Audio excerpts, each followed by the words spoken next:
Seal से भरी हुई यह छोटी सी कोठरी, जिसकी दीवारों से गरीबी असहाय के असमर्थ साथी की तरह चिपई हुई है।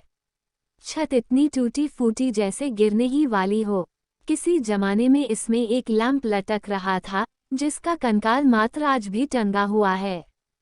कालिख से पुते हुए चूल्हे के ऊपर एक पतीली, जिसके किनारे गायब हो चुके हैं और अधी हुई हैं, और पास ही टाट में लिपटी हुई और रस्सी में बंधी हुई एक अंगीठी पड़ी है, और एक टूटा हुआ चम्मच भी, जिसकी ये दशा इसलिए हुई कि उससे एक दिन बासी और ठंडी कड़ाही जबरदस्ती खुरची गई थी। काठ कबाड़ से यह कोठरी अटी पड़ी है। एक झंगोला चारपाई पड़ी है, जिस पर चिथड़ी चादरें हैं और बिना गिलाफ के फटे तकिए। एक तरफ को एक पालना भी पड़ा है, जिसमें एक बच्चा, जिसका सिर बड़ा है और रंग पीला पड़ रहा है, लेटा हुआ सो रहा है। कुंजी और कब्जोंदार एक बक्स रखा हुआ है, जिसका ताला खुला हुआ है, क्योंकि कोई मूल्यवान चीज तो उसमें बच नहीं रही है, जिसकी हिफाजत के लिए ताले कुंजी की जरूरत पड़े। इसके सिवाय एक और मेज पड़ी हुई है और 3 कुर्सियां भी, जो किसी जमाने में लाल रंगी गई थी। फिर एक टुटियल अलमारी भी वहीं उनसे सटी रखी है। इतने सामान की कमी को पूरा करने के लिए 2 बाल्टियां हैं, जिनमें एक गंदे पानी से भरी है और दूसरी साफ से, और फिर एक बरोसी भी है। अब आसानी से समझा जा सकता है कि कोठरी में तिल रखने को भी जगह नहीं थी, लेकिन फिर भी बेचारी ने पति और पत्नी को जगह दे रखी है। चारपाई और पालने के बीच जो संदूक रखा है, उस पर वह अधेड़ यहूदिन बैठी हुई है। उसके दाएं हाथ की तरफ एक छोटी सी धुंधली सी खिड़की है और बाईं तरफ मेज।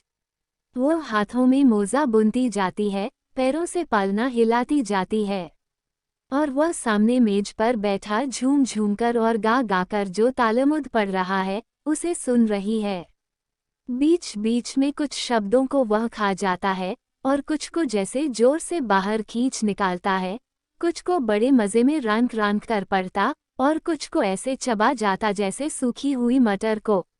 अपनी जेब से वह रुमाल निकालता है, जो कभी लाल रंग का था और साबित रहा होगा, उससे अपनी नाक और माथा पोंछता है, फिर उसे गोद में रखकर कानों पर आए हुए बालों को ठीक करता है और नुकीली तथा कुछ कुछ कतरी हुई दाढ़ी पर हाथ फेरता है। किंतु फिर वह अपनी दाढ़ी का कोई टूटा हुआ बाल निकालता है और उसे किताब के पन्नों के बीच में रखकर गोद में पड़ा हुआ रुमाल उठा लेता है और उसे सीधे मुंह में रखकर चबाता है। इसके बाद पैर के ऊपर चढ़ाकर वह उन्हें हिलाने लगता है। और यह सब तो होता ही है, किंतु साथ ही उसके माथे में बल पड़ते जाते हैं, कभी सीधे सीधे और कभी टेढ़े टेढ़े, और इतने गहरे कि उनमें भौहें खो जाती हैं। तभी ऐसा लगने लगता है जैसे कि उसके सीने में कोई दर्द उठा हो, क्योंकि वह अपने सीने पर हाथ रखकर जोर से दबा देता है। यकायक वह अपना सिर बाईं तरफ को झुका लेता है, बाएं नथुने में उंगली डालकर छींक लेता है, फिर अपना सिर सीधी तरफ को झुकाता है और सीधे नथुने में उंगली डालकर छींक लेता है। बीच बीच में वह हुलास भी सुलझता जाता है, पैर खींचकर बैठ जाता है, आवाज तेज हो जाती है, कुर्सी चरमराती है और मेज खड़खड़ाती है, किंतु पालने में सोया हुआ बच्चा जागता नहीं, क्योंकि यह जो शोर हो रहा है वह तो रोज ही होता है। उसके लिए यह कोई नई बात तो नहीं थी, और वह उसकी पत्नी बराबर अपने पति पर ही नज़र जमाए बैठी है। उसकी जरा जरा सी आवाज़ जैसे अपने कानों से पिए जा रही है। यह जरूर है कि वह अपने समय से पहले ही बीत गई है। कभी कभी वह आह भर लेती है, काश यह इस लोक के लिए भी उतने ही योग्य होते जितने कि परलोक के लिए हैं। तब फिर यहाँ भी जी सुख से रहता, जिंदगी आराम में कटती। लेकिन फिर वह अपने मन को स्वयं ही आश्वासन दे लेती है, आत्मसम्मान की क्या रक्षा की जाए, 2 नावों पर तो पैर रखकर नहीं चला जा सकता। वह बराबर सुने ही जा रही है, पल पल पर उसकी झुर्रियोंदार मुद्रा बदलती हैं। अब वह घबराई सी है, और क्षण भर पहले ही तो खुशी उस पर खेल रही थी। अब उसे याद आया, अरे आज तो बृहस्पति है और रविवार के लिए घर में एक दाना भी नहीं है। और याद आते ही उसके मुख पर व्याप्त खुशी हल्की हुई, फिर क्रमशः धुंधली होकर उड़ गई। खिड़की की धुंध में से उसने सूरज की तरफ देखा। बराबर देर हो रही है और घर में एक चम्मच गर्म पानी भी नहीं है। हाथ की सलाइयां चलनी बंद हो जाती हैं, एक कालिमा सी उसके मुख पर छा जाती है। बच्चे की तरफ देखती है, उसे लगता है कि वह बस अब जगने ही वाला है। बेचारा बच्चा कमजोर तो है ही, और उस पर भी उसके पीने के लिए एक बूंद दूध भी नहीं है। उदासी की कलिमा घनी अंधियाली में बदल जाती है।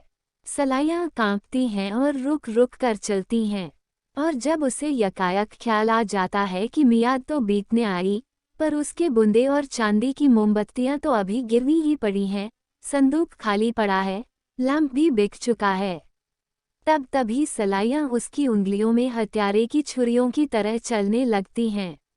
मुख की उदासी घनीभूत होकर भौहों पर जमा हो जाती हैं और ऐसा लगता है जैसे बस कोई तूफान ही आने वाला हो। उसके गड्ढों में घुसी हुई रूखी मटीली आंखों में जैसे बिजली चमक उठी हो।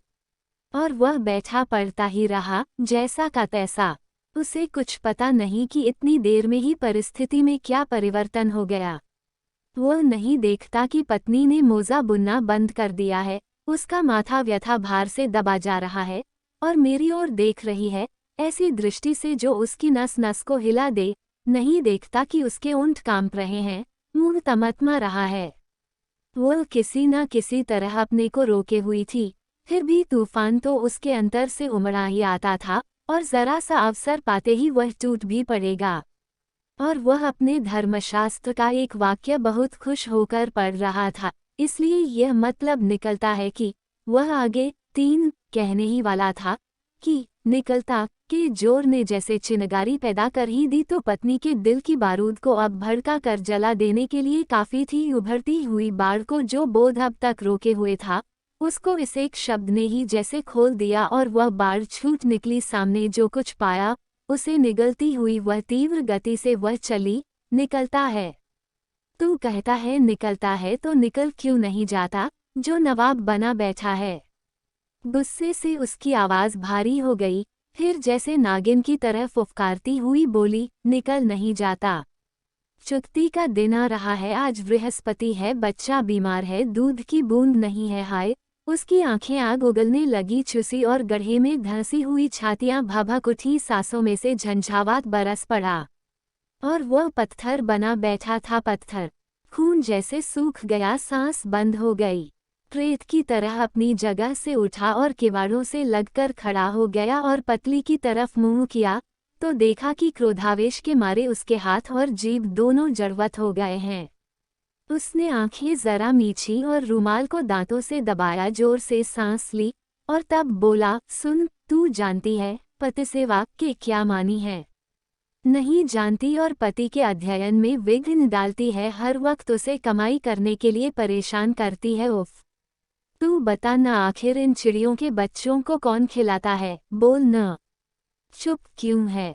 भगवान में विश्वास नहीं करती, दुनियादारी के मोह में उलझी रहना चाहती है, बेवकूफ कमबख्त औरत। अपने पति के काम में सहायता नहीं दे सकती तो विघ्न भी क्यों डालती है? नरक में जाएगी, नरक में। वह चुप रहती है, उसका मुख पीला ही पड़ता जाता है, कपकपी बढ़ती ही जाती है। पति महोदय को शह मिल जाती है, पत्नी की घबराहट उसमें दृढ़ता पैदा कर देती है। अरे हरामजादी, नरक की आग में पड़ेगी, नरक की आग में। पापिन, वहाँ तेरी जीभ खींची जाएगी, जीभ तब पापों का फल भुगतेगी अच्छी तरह और पति का विरोध करने का मजा चखेगी। वह चुप थी, चुप रही, चेहरा सफेद फूक पड़ गया और वह मन में जानता है कि मैं गलती कर रहा हूँ, व्यर्थ ही निर्दयी बन रहा हूँ, बेचारी की कमजोरी से नीच फायदा उठा रहा हूँ, पर अब वह भी करे तो क्या, गुस्सा हद से जो बाहर हो गया है। उसने उसे फिर धमकाना शुरू किया, तू जानती है दफनाने के क्या मानी है? नहीं जानती, कभी नहीं जान सकती। नरक में दफनाने के मानी है खाई में फेंका जाना और फिर ऊपर से पत्थरों की मार से उस खाई का पाटा जाना, समझी? कभी नहीं समझ सकती, कभी नहीं। तू ऐसे ही दफनाई जाएगी। और जानती है तपाना किसे कहते हैं? तेरी क्या खाक समझ में आएगा, कभी समझ में नहीं आ सकता, कभी नहीं। अरी आग में जलाई जाएगी, आग में। और तेरा पेट फाड़कर उसमें पिघला हुआ सीसा उंडेल दिया जाएगा और कृतल समझती है, तलवार से तेरा सिर काट दिया जाएगा। इस तरह से फक से और फांसी दी जाएगी तुझको फांसी। सुनती है फांसी दी जाएगी फांसी। अब समझी? कुछ नहीं समझी, नहीं समझी।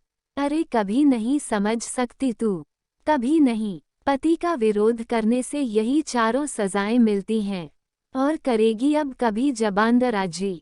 बेचारी के लिए उसके दिल में दर्द उठ रहा था, पर आज पहली बार उसकी पूरा रौब जम सका है उस पर और वह समझा है कि मैं भी मर्द हूँ। बेवकूफ़ औरत। आज उसकी समझ में आया कि पतली को समझाना कितना आसान है। ऐसा पाप पड़ता है अपने पति देवता का अपमान करने से, समझ ले आज अच्छी तरह। वह एक बार जोर से चीखा और चल दिया। मैं पढ़ने के कमरे में जा रहा हूँ, उसने जरा मुड़कर विनम्र स्वर में कहा और भड़ाक से दरवाज़ा बंद करके अंदर चला गया। दरवाजे की भड़ाक से बच्चे की नींद खुल गई। भारी पलकें खुली, मोम की सी चिकनाई से झलझलाता हुआ पीला चेहरा हिला और रोने की एक मरगिल्ली आवाज उस कोठरी में रल गई। किंतु वह आपे से बाहर थी, जहां बैठी थी, बैठी रही, कुछ सुना भी नहीं। हाय, उसके घुटे हुए कलेजे से आवाज निकली, तो ये बात है क्या यही? इस लोक में तो कुछ है ही नहीं, परलोक की कौन जाने। वह कहता है फांसी लगेगी, पत्थर पड़ेंगे, आग में झोंकी जाएगी, सर काटा जाएगा, गला घोटा जाएगा, फांसी लगेगी, उबलता हुआ सीसा पेट चीरकर उंडेला जाएगा, पति की बात न मानने पर, धर्मशास्त्र के विरुद्ध कार्य करने पर। हा हा हा हा। फिर वह एकदम जैसे अत्यंत व्यग्र हो उठी। मुझे फांसी लगेगी, लेकिन यहीं यहीं, अभी यहीं। इंतजार किसका करना है अब? बच्चे ने और जोर से रोना शुरू किया, परंतु वह बहरी बनी रही। रस्सी, रस्सी। और कोठरी में चारों तरफ वह पागल की तरह घूमने लगी, कोना कोना देखने लगी। रस्सी, रस्सी किधर गई? मैं चाहती हूँ मेरी हड्डी भी उसके हाथ न लगे। कम से कम इस नरक से तो पहले छुट्टी ले लूँ आज। जरा मजा तो चखे, वह बच्चे को एक दिन पालकर तो देखे, तब सब चर्बी छट जाएगी आंखों की। मैं अब बहुत सह चुकी हूँ, अब और नहीं सह सकूंगी। बस अब यह आखिर है, अंत होगा होगा। रस्सी, रस्सी। उसकी अंतिम चीख ऐसी थी जैसे आग में जलते हुए किसी आदमी की सहायता के लिए पुकार हो। उसे याद है कि एक रस्सी कहीं न कहीं पड़ी है। ओह ठीक है, अंगीठी में बंधी हुई है, अंगीठी में वहीं होगी जरूर। वह दौड़ गई, अंगीठी से बंधी हुई रस्सी खोली, जैसे कोई अमूल्य निधि पा गई। सिर उठाकर छत की तरफ देखा, लैंप वाला कुंदा मौजूद है, बस अब मेज पर चढ़ने की कसर है। वह चढ़ती है, पर मेज पर से उसने देखा कि बच्चा एकाएक चौंक कर उठ पड़ा है और एक किनारे से झुककर पालने के बाहर जाने की कोशिश कर रहा है। कमजोर है ही, कहीं गिर। और वह मरियल आवाज से सुबका, माँ, ममा, ममा। उसे नए सिर से गुस्सा चढ़ा, रस्सी एक तरफ फेंक दी, मेज से कूद पड़ी और बच्चे के पास जाकर उसको फिर तकिए के सहारे लिटाकर थपथपाने लगी। इसी के पीछे तो परेशान हूँ, मरने भी तो नहीं देता मुझे, शांति से मैं मर भी तो नहीं सकती। दूध चूसना चाहता है, दूध। मैं कहती हूँ जहर चूस, जहर। उसमें दूध क्या कहाँ है? और यह कहकर उसने अपनी चुसी हुई ढीली छातियाँ बच्चे के मुंह में ठूंस दी। नहीं मानता तो ले, ले, चूस ले, खाजा मार डाल मुझे। वीडियो अगर अच्छा लग रहा है तो लाइक करिए, कमेंट करिए, शेयर करिए और चैनल को सब्सक्राइब करने के लिए ना भूलें। फिर मिलूंगी ऐसे एक सुंदर सा स्टोरी के साथ। नमस्ते।